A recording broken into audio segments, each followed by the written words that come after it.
Hello students, आज की video में हम डिस्कस करेंगे राजस्थान की मिट्टी या राजस्थान की मृदा के बारे में।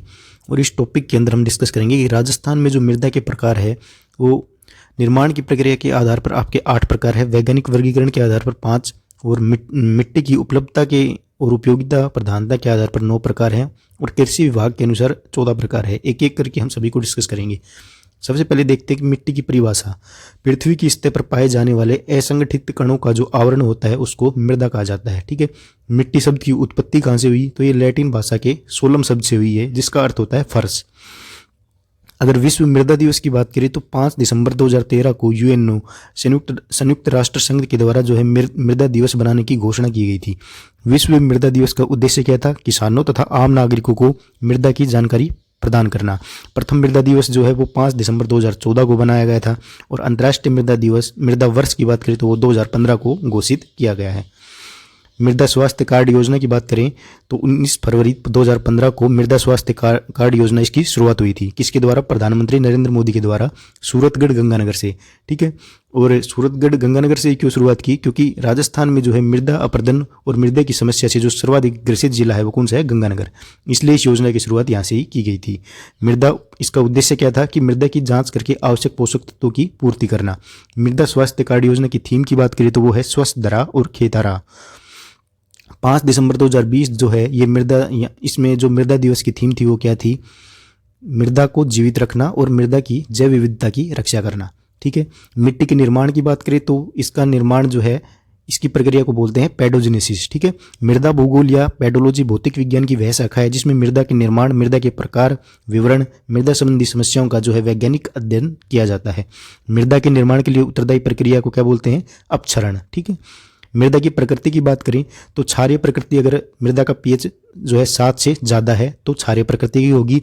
अगर पीएच 7 से कम है तो अम्लीय प्रकृति की बोलेंगे और पीएच 7 के बराबर है तो उदासीन प्रकृति की बोलेंगे। अब ये क्षारीय और अम्लीय है, इनकी जो समस्या है इसके समाधान का कैसे कर सकते हैं? तो क्षारीयता की समस्या के समाधान के लिए जिप्सम का प्रयोग किया जाता है और अम्लीयता की समस्या के समाधान के लिए रॉक फास्फेट, जिंक चूर्ण या चूना पत्थर का प्रयोग किया जाता है। राजस्थान में मृदा के प्रकारों की बात करें तो हम देख चुके हैं निर्माण की प्रक्रिया के आधार पर 8 प्रकार, वैज्ञानिक वर्गीकरण के आधार पर 5, मृदा की उपलब्धता उपयोगिता प्रधानता के आधार पर 9 प्रकार और कृषि विभाग के अनुसार 14 प्रकार है। ठीक है। निर्माण की प्रक्रिया के आधार पर वर्गीकरण करें तो ये ICAR के द्वारा किया गया था। ICAR क्या है? भारतीय कृषि अनुसंधान परिषद, जिसकी स्थापना 16 जुलाई 1929 को हुई थी। इसकी स्थापना के समय इसका नाम क्या था? Imperial council of agriculture research. ठीक है। ICAR ने क्या किया कि निर्माण की प्रक्रिया के आधार पर राजस्थान की मिट्टी को 8 प्रकार से विभाजित किया हुआ। 8 प्रकार कौन कौन से हैं?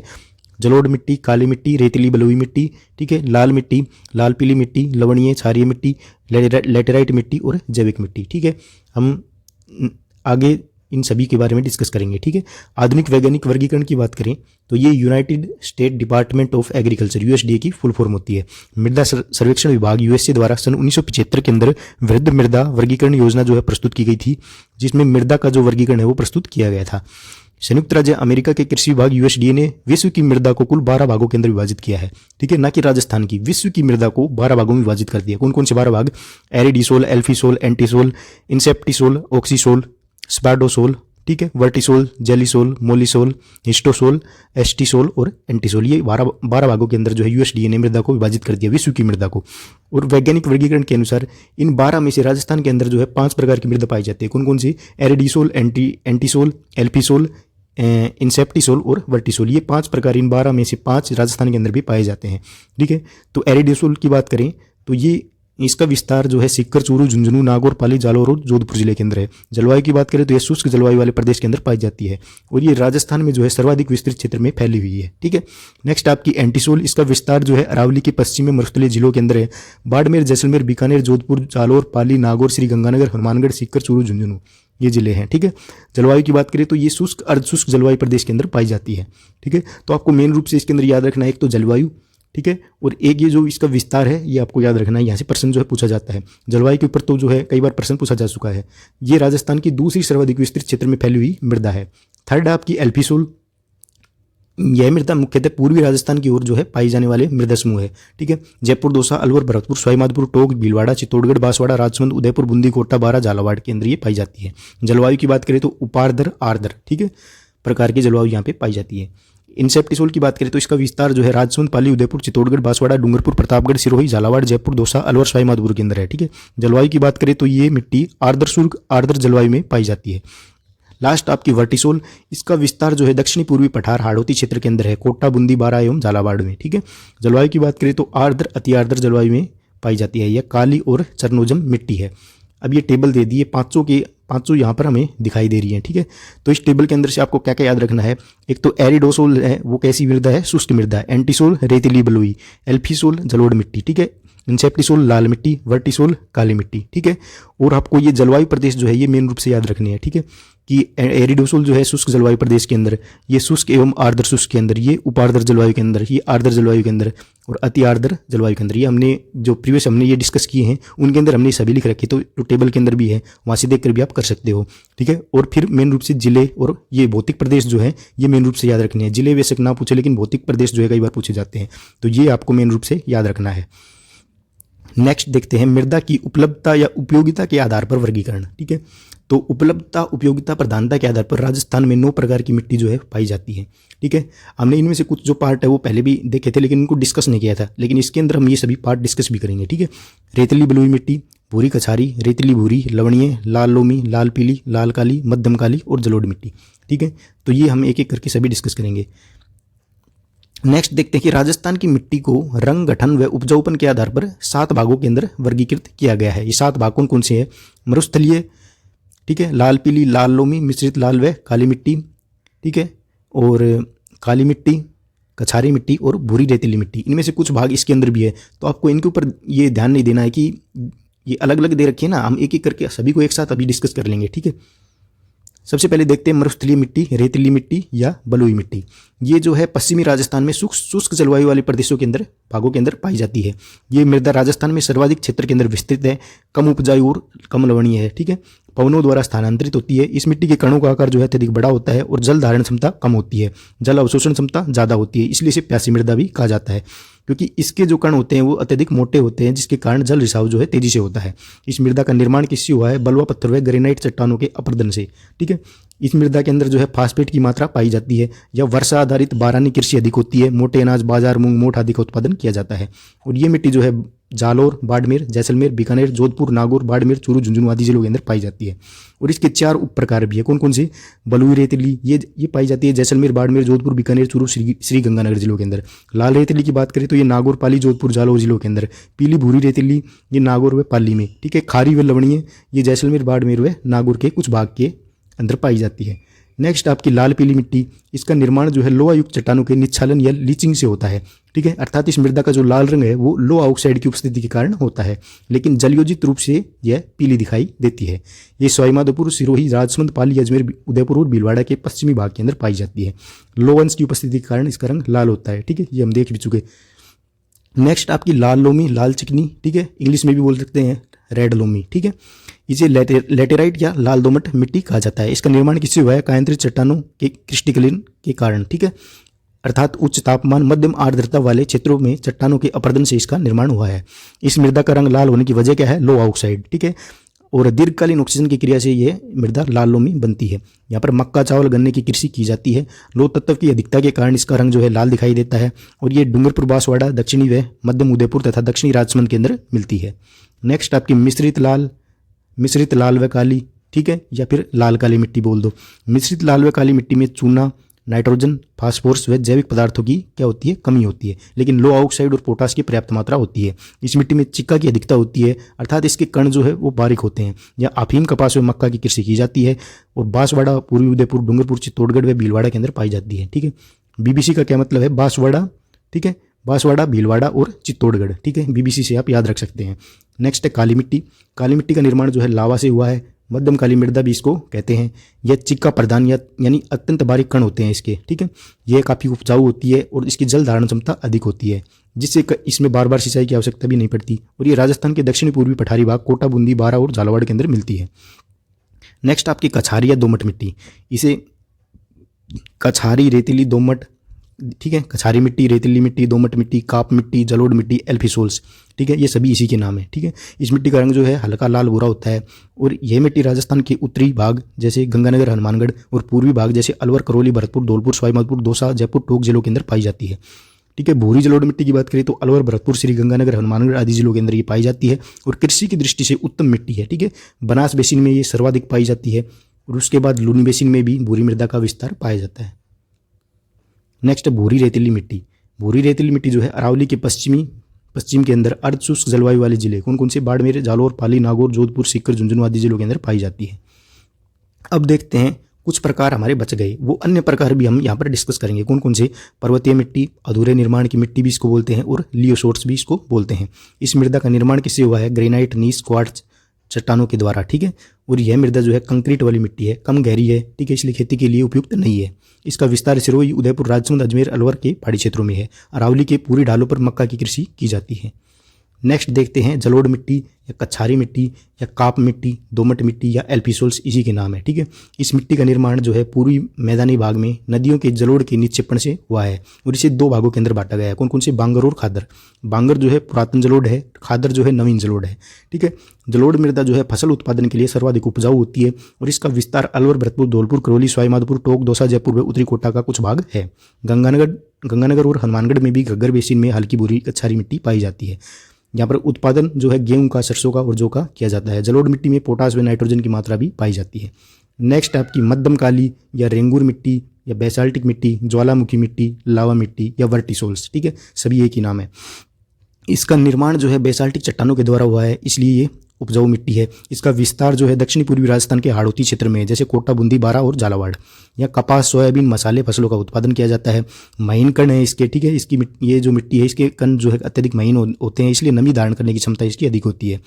इस कारण इस मिट्टी में सिंचाई की आवश्यकता ज़्यादा नहीं पड़ती और इसे सवते जुताई वाली मिट्टी भी कहा जाता है। इसमें पोटास व कैल्शियम की पर्याप्त मात्रा पाई जाती है। नेक्स्ट आपकी धूसर मिट्टी या सिरोजन मिट्टी। इसमें नाइट्रोजन व कार्बनिक पदार्थ कम पाए जाते हैं, अतः कम उपजाऊ मिट्टी है, परंतु फास्फेट तत्वों की इसके अंदर अधिकता होती है। कहाँ पर पाई जाती है? पाली, जयपुर, नागौर, अजमेर जिलों का होज बेल्ट क्षेत्र। नेक्स्ट आपकी लवणीय मिट्टी या क्षारीय मिट्टी। इस मृदा का निर्माण जो है शुष्क क्षेत्रों में जहाँ अधिक सिंचाई होती है वहाँ मृदा की खनिज या लवण केशिकाकर्षण या कैपिलर एक्शन से मृदा की ऊपरी सतह पर क्या होता है कि एक सफ़ेद परत जम जाती है, जिसे लवणीय मिट्टी कहा जाता है। ये कम उपजाऊ होती है। ठीक है, हनुमानगढ़, गंगानगर, बीकानेर इंदिरा गांधी नहर परियोजना के अंतर्गत आते हैं। ठीक है, तथा बाड़मेर में जालौर जो नर्मदा नहर भी है। ठीक है, यहाँ पर इसका विस्तार है। मृदा की लवणीयता को जिप्सम के उपयोग से कम किया जा सकता है। नेक्स्ट देखते हैं कि कृषि विभाग ने वर्गीकरण किया तो 14 भागों के अंदर किया। कौन कौन से 14 भाग?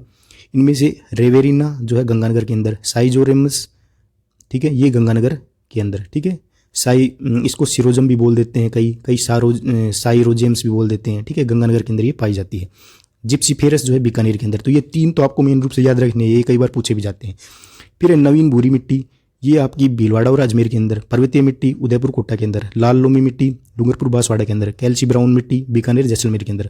और बच गई धूसर भूरी जलोढ़। ठीक है, नॉन कैल्सी ब्राउन, पीली भूरी, काली गहरी मध्यम। ठीक है, और नवीन जलोढ़। मरुस्थलीय मिट्टी श्री गंगानगर, चूरू, झुंझुनू, बीकानेर, जैसलमेर, नागौर, बाड़मेर, जोधपुर और सीकर के अंदर पाई जाती है। बालू का स्तूप।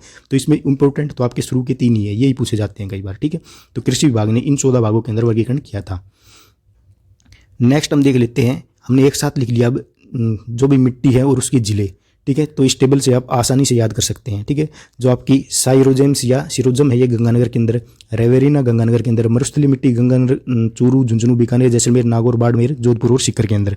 ठीक है, जिप्सीफेरस बीकानेर के अंदर, ग्रे ब्राउन जलोढ़ मिट्टी आपकी जालौर, पाली, नागौर, अजमेर व सिरोही के अंदर, नॉन कैल्शियल ब्राउन मिट्टी जयपुर, सीकर, झुंझुनू, नागौर, अजमेर व अलवर के अंदर, नवीन जलोढ़ मिट्टी अलवर, भरतपुर, सवाईमाधोपुर, जयपुर के अंदर, पीली भूरी मिट्टी जयपुर, टोंक, सवाईमाधोपुर, भीलवाड़ा, चित्तौड़, उदयपुर के अंदर, नवीन भूरी भीलवाड़ा और अजमेर में, पर्वतीय मिट्टी उदयपुर व कोटा में, लाल लोमी डूंगरपुर और बांसवाड़ा में। ठीक है, काली गहरी मध्यम ये आपकी कोटा, बूंदी, भीलवाड़ा, चित्तौड़, भरतपुर और झालावाड़ के अंदर, कैल्सी ब्राउन मरुस्थली जैसलमेर और बीकानेर के अंदर, मरुस्थली व बालू का स्तूप जो है जोधपुर, बाड़मेर, जैसलमेर, बीकानेर के अंदर। तो इस टेबल में देख करके आप सारे जो है नाम एक साथ याद कर सकते हैं। ठीक है, नेक्स्ट देखते हैं कि मिट्टी की समस्याएं। तो आपकी समस्याएं क्या क्या होती है मिट्टी के अंदर? अपर्दन, लवणीयता, क्षारीयता, सेम और मृदा अवकर्ष। ठीक है, एक एक करके सभी को डिस्कस करेंगे। सबसे पहले देखते हैं अपर्दन। तो मिट्टी का जो कटाव होता है उसको अपर्दन कहा जाता है। इसे रेंगती हुई मौत या किसान की मृत्यु भी कहा जाता है। पवन के द्वारा जो है सर्वाधिक अपर्दन होता है। अपर्दन के प्रकारों की बात करें तो ये 3 प्रकार होते हैं। परतदार अपर्दन किसके कारण होता है? पवन के द्वारा, सर्वाधिक पश्चिमी राजस्थान में। ठीक है, दूसरा है चादरी अपर्दन, इसका कारण है वर्षा के द्वारा, राजसमंद और सिरोही में सर्वाधिक होता है। अवनालिका, इसका कारण है नदी जल द्वारा, सर्वाधिक चंबल बेसिन के अंदर होता है। तो ये बहुत इंपॉर्टेंट है, ये आपको याद रखनी है। ठीक है, राजस्थान में मृदा अपर्दन के प्राकृतिक कारण क्या क्या है? वायु से। वायु से कैसे? आंधी आ जाए, तूफान आ जाए, तेज शुष्क हवाएं चले, उससे होता है। ठीक है, जल के द्वारा कैसे? नदियों से या वर्षा के तेज बहाव के जल से। ठीक है, मृदा अपर्दन के कृत्रिम कारणों की बात करें तो त्रुटिपूर्ण फसल चक्र, ठीक है, अनियमित पशुचारण, खनन प्रक्रिया, झूमिंग कृषि, अवैज्ञानिक कृषि, वनोन्मूलन। ठीक है, तो राजस्थान में चंबल व उसकी सहायक नदियों द्वारा नालीनुमा मृदा जो है उसका अपर्दन किया जाता है। इसे अवनालिका अपर्दन भी कहते हैं। राजस्थान की लगभग 4 लाख हेक्टेयर भूमि जलीय अपर्दन से प्रभावित है। नालीनुमा अपर्दन जो है कोटा, धौलपुर और सवाईमाधोपुर जिलों में सर्वाधिक होता है। सेकंड कारण आपका लवणीयता। अत्यधिक सिंचाई के कारण जो है केशिकत्व प्रक्रिया द्वारा लवण का भूमि की ऊपरी सतह आकार जो है उसका जम जाना जो है क्या कहलाता है? लवणीयता, रे या कलर। उपाय क्या है इसके? जिप्सम से, रॉक फास्फेट, पाइराइट व हरी खाद, गोबर व कंपोस्ट खाद के उपयोग से इसको कम किया जा सकता है। नेक्स्ट आपकी सेम या जलक्रांता की समस्या। अत्यधिक सिंचाई के कारण भूमि का दलदली और अति संतृप्त हो जाना क्या कहलाता है? सेम। इसका विस्तार हनुमानगढ़ के अंदर श्रीगंगानगर का नहर संचित क्षेत्र है। नेक्स्ट है क्षारीयता।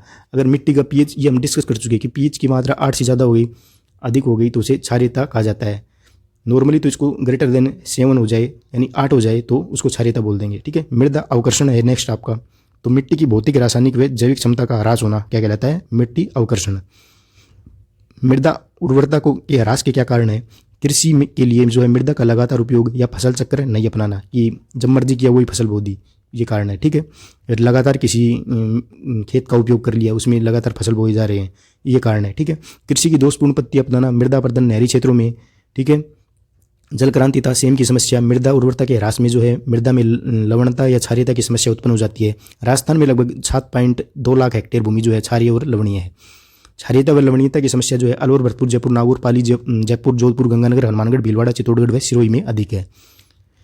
ह्रास को रोकने के क्या क्या कारण है, क्या उपाय है? ठीक है, कृषि की उचित पद्धति अपनाई जाए, फसल चक्र के अनुसार कृषि की जाए, नहरी क्षेत्र में जल प्रवाह पर नियंत्रण रखकर उपजाऊ तत्वों के निच्छालन को रोका जा सकता है। वन क्षेत्र का विकास करो। ठीक है, घास हथलो, चारागाहों का विकास या मेड़बंदी। ठीक है, अनियंत्रित पशुचारण पर रोक लगाई जाए, स्थानांतरित कृषि पर रोक, पहाड़ी ढालों पर सीढ़ीदर कृषि की जाए, अति सिंचाई पर रोक लगानी चाहिए। ठीक है, जिप्सम से सेम व क्षारीयता की समस्या का समाधान किया जा सकता है। प्रतिभूमि छोड़ना या फसलों का हेरफेर किया जाना चाहिए, लगातार एक ही फसल नहीं बोनी चाहिए। नाइट्रोजन स्थिरीकारी फसलों की कृषि की जानी चाहिए। वानस्पतिक अपशिष्ट को भूमि पर फैलाना चाहिए। वायु अपर्दन को रोकने के लिए हवा की दिशा के लंबवत जो है पंक्तिबद्ध पेड़ लगाए जाने चाहिए मरुस्थलीय क्षेत्रों के अंदर। फसल चक्र को अपनाकर ढलानों पर सीढ़ीदार खेत बनाकर समोच्च रेखीय जुताई की जानी चाहिए। तो ये सभी उपाय करके हम मृदा उर्वरता के ह्रास को रोक सकते हैं। ठीक है, तो यहाँ पर आपके जो मृदा का चैप्टर है वो समाप्त हुआ। नेक्स्ट वीडियो में मिलते हैं किसी नए टॉपिक के साथ। धन्यवाद।